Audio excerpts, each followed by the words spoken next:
I'm Tom Albano, and welcome to another edition of Rider Real Time. We've got a great show in store for you this week. First up, it's that time of year again, the holiday season. Rider's annual celebration of lights and the lighting of the library took place just before students left for Thanksgiving break. For a look into that, let's turn it over to Gerald, who has an interview with Pam Pruitt. Today we have the lovely Pamela Pruitt, who is the director of the Multicultural Affairs around campus. Thank you for joining us, Pamela. My pleasure. All right, so I know that you guys are in charge of the annual celebration of the lights. Yes. Can you tell me a little bit about the events and what happens that day? Sure. First of all, I've been here a couple of years, and when I first got here, I said, oh, so this is going to be like the kickoff for the holidays. So the cultural clubs come together, and they light the candles of their traditions and give a little talk about what their traditions are. And it's really a really nice ceremony. And then there was the lighting of the library. And so we had our event on Thursday, and the lighting of the library was on Friday. And nobody really wanted to put that together. And then we had a new director of Campus Life come on board, and he said, how come these two events aren't together? And I said, yay, let's put them together and let's just light up the campus and, kick off the holiday tradition. So what we're going to have on Friday evening is the celebration of lights, which is the traditional candle lighting event, and we're going to couple that with the lighting of the library, which will follow it immediately.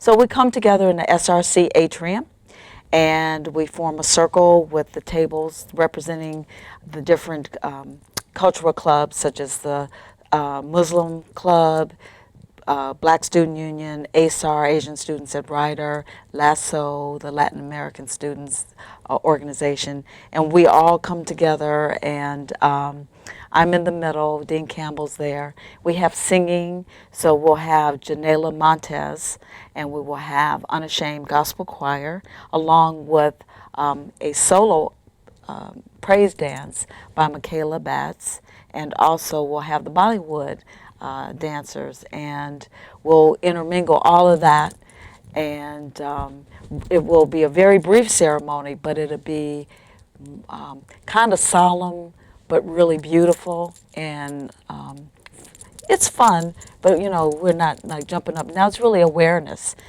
bringing awareness of everyone's holiday traditions, and we bring it alive on campus, which makes it so special. And then we top it off with apple cider and cookies. So everybody likes that, right? Yeah, it sounds like a wonderful event. I hope a lot of students show up. Yes. Are there any other major programs that you guys are a part of?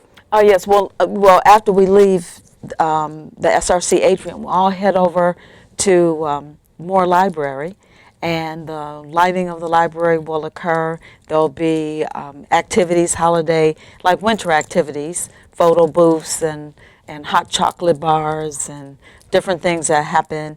The Court of the Cranberry King and Queen will be presented, and then we will have a real special visitor come. So tomorrow starts at 6 p.m.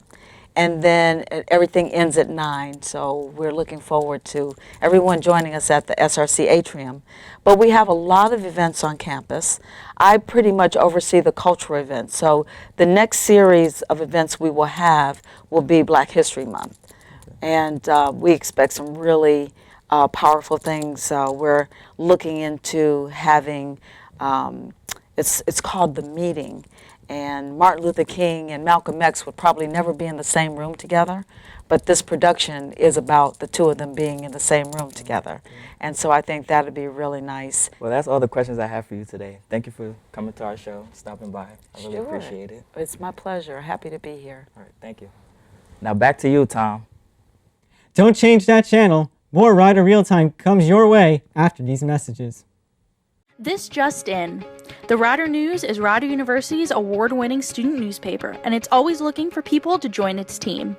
An open public forum for students and faculty, the Rider News is the perfect place to write about issues and topics that matter to the Rider University community. Joining the staff is easy. Just attend one of the weekly meetings held Wednesdays at 4:30 in the basement of Ridge House, and in no time enjoy writing with a dedicated staff that cares about getting important stories heard and giving a voice to the Rider community. The Rider News, the student newspaper of the Rider community since 1930.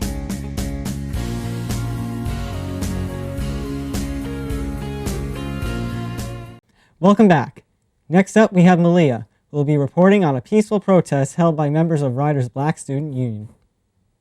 Hi guys, I'm Malia Estrada from Ryder Real Time, and today a student here named Diamond Carr arranged a blackout in front of North Hall. I'm Diamond Carr, and I orchestrated this blackout today with the help of some administration and students. I think it was very powerful. I think it was a great turnout, and I think students were heard. And even though we didn't get a very diverse turnout, it did go out to everybody. And actually, I talked to a Caucasian student who felt that she kind of looked like the oddball, and people made her feel that way. And I apologized to her and told her that this is what this is about, and that's why we have this board out here. And we're going to keep it up and put it maybe in the art gallery somewhere around campus so that it's seen and people's voices are not lost. All of the students who participated were asked to wear all black to show their support.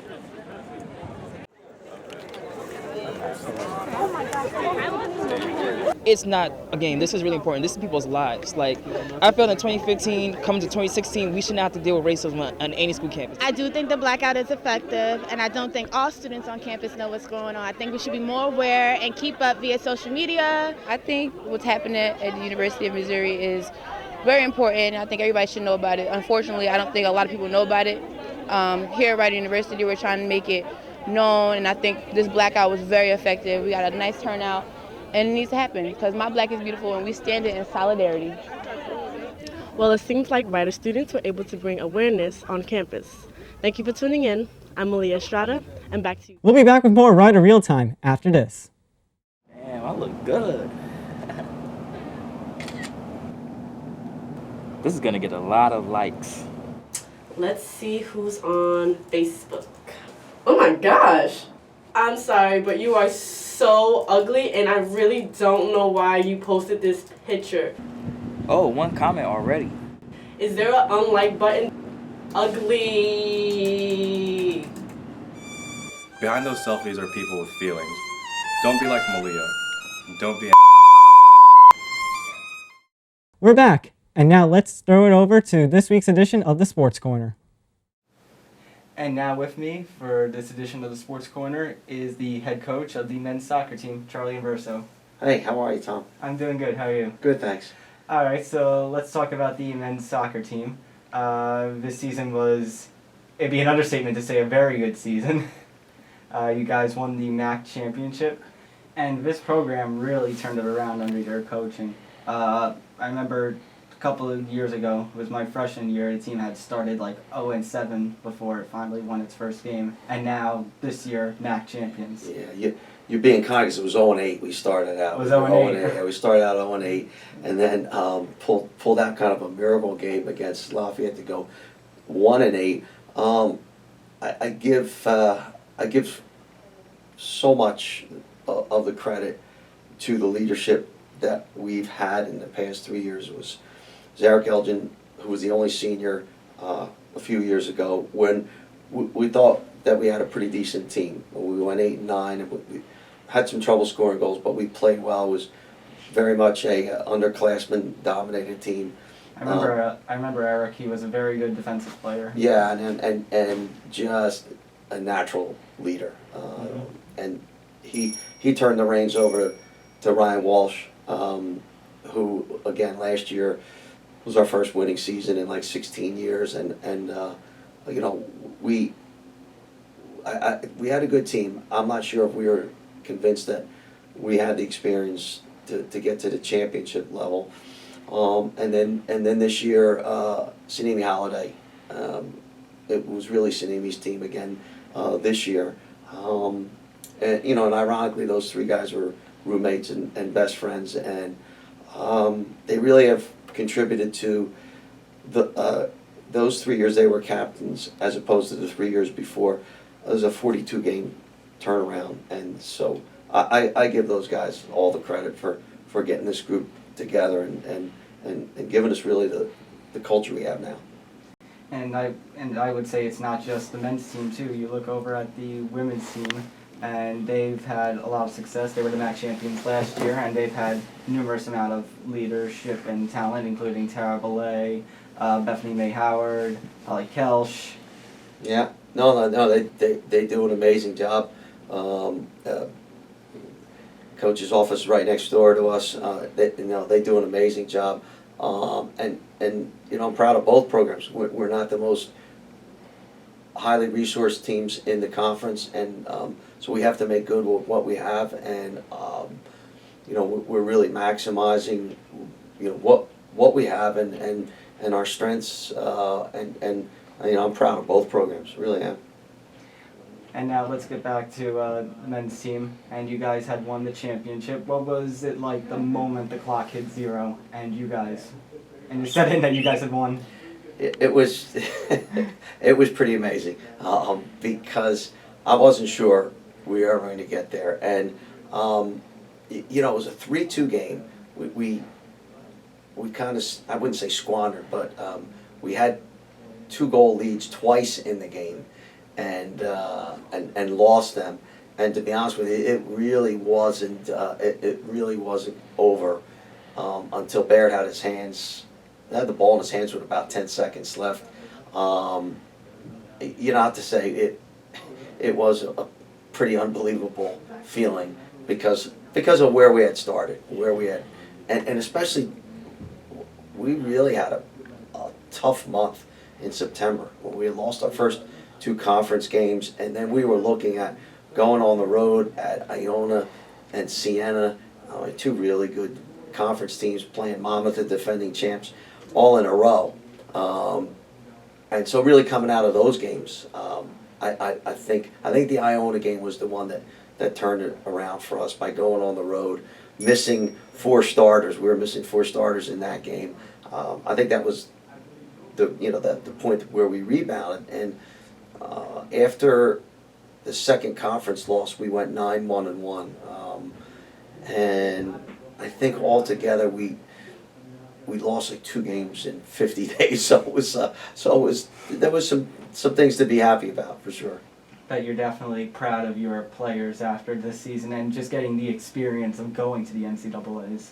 Yeah. I was proud of the way they played, and I think they were proud as well. I think they knew that we were going up against a really good team, and I think they pretty much thought that they showed well for our team and for the university, and that we put on a good showing for sure. Coach, thank you so much for joining us. Yeah, thanks, Tom. And let's throw it back to the studio. That's all the time we have this episode. Join us again next time. Same real place, same real time.